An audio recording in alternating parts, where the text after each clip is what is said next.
Leobela viewers. My name is Galina Kaye, and I welcome you to Let's Talk Leobela, Leobela Dialogues. I am here today with my reader and a longtime friend, Alex Shiling. Hello, everybody. Alex, would you like to introduce yourself and say a few words? Sure. Like Galina said, my name is Alex Shiling. I am a longtime friend of Galina's, and I got introduced to Leobela by the author herself, and she invited me to come over and talk about it. Thank you so much for joining us today. Today is our first dialogue, one of, I hope, many to come. And would you like to start by reading your favorite part of Leobela or something that spoke to you? Absolutely. The one that I'm actually going to start is on page 15, and this is something that will probably resonate to me personally, and that's why I picked that particular passage. This can happen to anyone else, but not me. Why not me, you might ask? I believe that this sort of thinking is a product of the influence of our linear education with a narrow spotlight focused on chronological list of events. I guess somewhere deep inside, I was afraid that my lifetime is not long enough to see the product of my labor. This false feeling comes from reading history books too fast. The history books highlight stories of the people I like to call lucky geniuses. This work is impactful immediately and lasts for generations to come. Often, achieving the results like that depends on being at the right place at the right time from birth. Unfortunately, the education system I grew up in not only highlighted the achievements of these people, but also taught us, the students, that any of us is capable for same. Thank you for reading that. How did that speak to you? What does it mean to you, that passage? With all honesty, when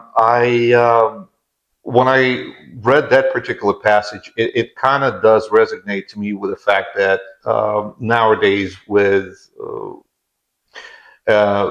instant gratification, we do want to see the fruit of our labor right away, immediately. However, as an older generation, we do also understand that it might take time to see the fruit of our labor, and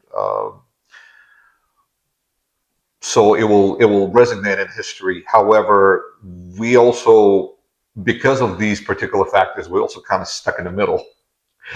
Yeah. So yeah, that's what I was alluding to. I feel like that, sometimes with trying to do something that will definitely kind of bear the fruit in your lifetime or even within a few years of trying it, I think we take away from long-term projects, ones that have taken generations in the past.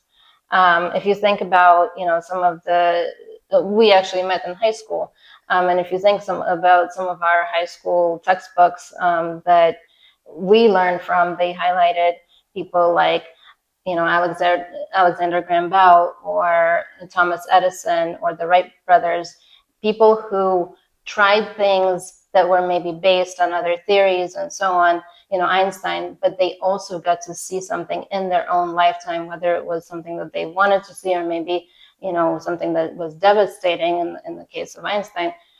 But in their own lifetime, they got to see what the impact of their discoveries was. Whereas with, some of the things that are impactful and are very meaningful, you could maybe just start planting the seed and it could start growing generations later.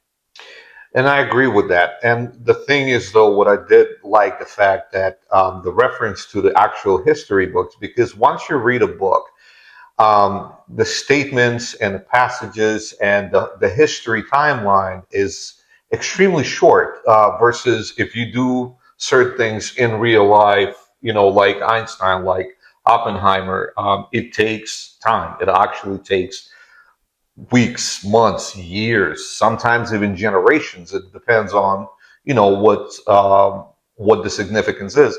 However, there are people, in a way, there are very lucky people that will be able to um, kind of see the fruits of the labor within their lifetime. Let's just say that.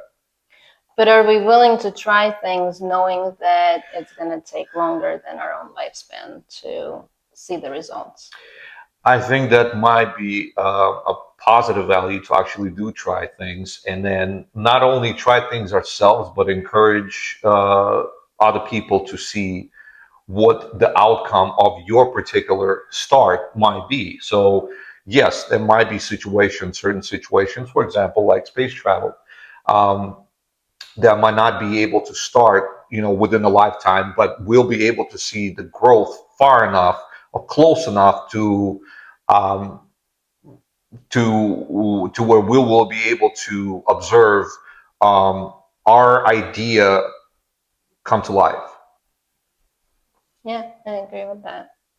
Did you have any questions for me about this passage or anything in the book that spoke to you? Not particularly the passage. However, I would like to know, what are there any significant events that actually got you to where you were able to just sit down and write a book?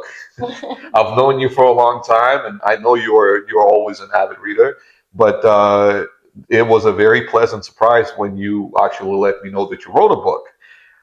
So I'm kind of curious about that. Wow, thank you for asking that question. That's I love that question. Actually, what allowed me to write was this just creating space in my life. I at some point started waking up very early, well before it was time to get ready for the day and start work and getting my kids ready for school. And I it had at least an hour to myself, and a lot of times I spent that time kind of walking and having some thoughts and everything. And I remembered that a few years prior I had tried writing a book, and I just, as much as I had ideas and everything about it, I never had the space. I never had the time for that in my life. And here, all of a sudden, I created this pocket of time, and it was pretty consistent for, I noticed, maybe over a month of waking up early, taking these walks, and um, I thought maybe that's a good time to give it a try. And I tried to lower the expectations as much as possible, um, because I didn't know if what it would even take to write an entire book from beginning to end, what it's like to carry characters from page to page, chapter to chapter, with the stories that they have and their backgrounds and everything. But it was surprisingly smooth. It was a very smooth process. It was very enriching. I have to say that I got more energy coming out of the process every morning. It was not very hard to just say, okay, and that's, it's been my 45 minutes. That's about how much I spent. And like just coming out of that process and feeling, wow, now I'm ready for the day. Um, and it's not something I expected at all. I thought it would be hard work, and it turned out to be very fulfilling. So I have to say, I enjoyed the process as much as I loved the outcome. Very interesting, though. I'm quite honestly not surprised. You've been very creative and artistic when it comes down to literature, and um, uh, such a fantasy actually that's been portrayed in the book. So I'm not surprised of the idea and the concept of the story. I was pleasantly surprised when you actually able to sit down and write it, Yeah. put it on the pages. Yeah. But that was really interesting. Thank you. Thank you. And I wanted to ask you, you shared one of your favorite parts of the book. I wanted to ask you about maybe, what what it felt like to read about, a group of kids, a group of teens and preteens. Was that interesting? Was that fun for you at all? It actually was one of my all-time favorite movies, though it was an old 1974, I believe, filmed in former Soviet Union that had a very similar type of story. I actually asked you about it when I started reading it, and I I asked you if promise you're no familiar for it. plagiarism. It's No. not. It's not. Absolutely not. No. However, it was very interesting where you take younger characters that are developing into um, certain mature traits, and they kind of grow with it, and they evolved in it, and that was definitely something that I would say the interest even an average reader. Good. Thank you for sharing that. Yeah,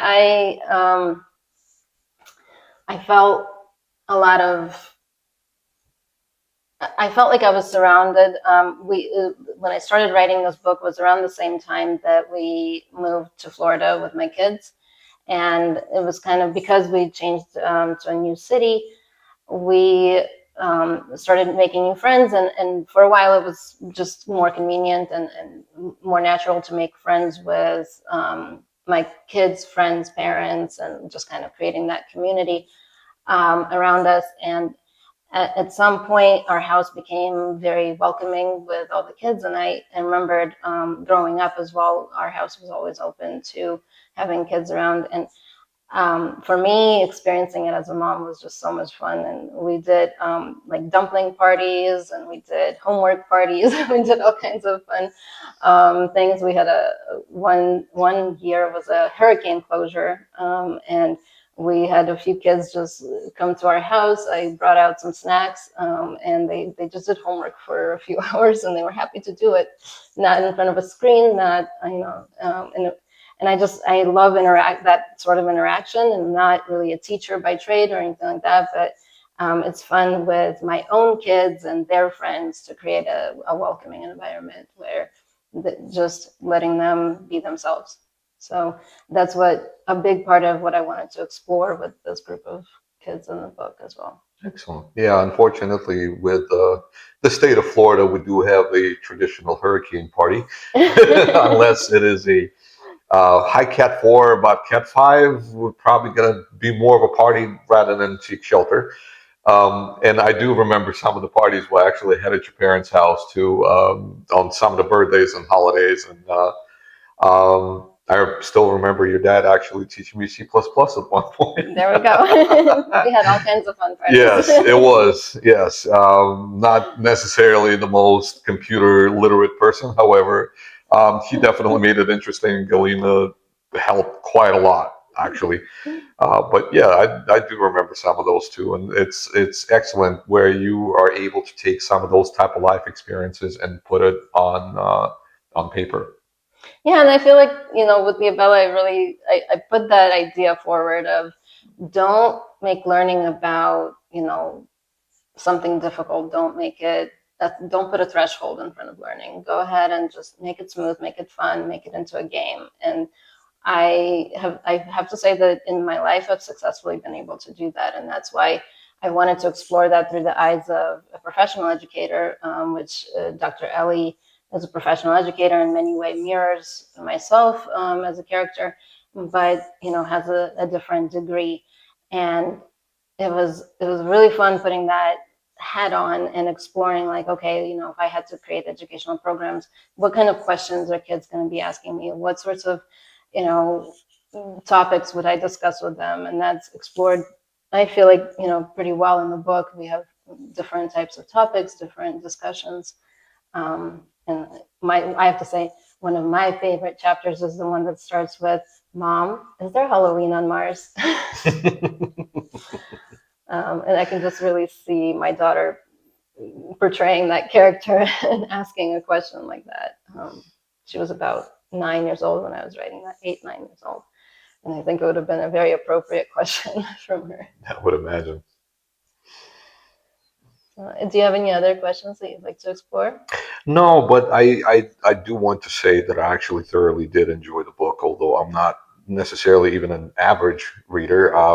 Mostly read technical literature. However, I picked up a book and I started reading it. It kind of got pulled into it. So, and I truly did enjoy that. Thank you very much. Of course. Is there anything specific that you'd like to wish for the future readers of Leobela, somebody that hasn't opened it yet? Sure. With all honesty, it is one of the easiest reads that I have ever actually run across. And when you read something like Leobela, keep an open mind. Don't let yourself loose. Let your imagination kind of run wild, if you can say that, because it is very interestingly put, very creatively put on some of the development and maturity and growth of young minds. Thank you, Alex. And Alex, thank you very much for joining me today. I have a very small Martian present from the city of Irene for you. It is a Irene homemade iced tea, Oh, very cool. fully farmed and grown on Mars Thank you. with I mint appreciate that. and lemon. So that is for you to keep Thank and you. I enjoy. appreciate that. Definitely. Um, and thank you, everybody, for joining us for this dialogue of Leobela on LTL. Let's Talk Leobela. I hope to see you in the future. Please remember to subscribe and like this video. I would love to hear your comments, and future dialogues should be live. Thank you.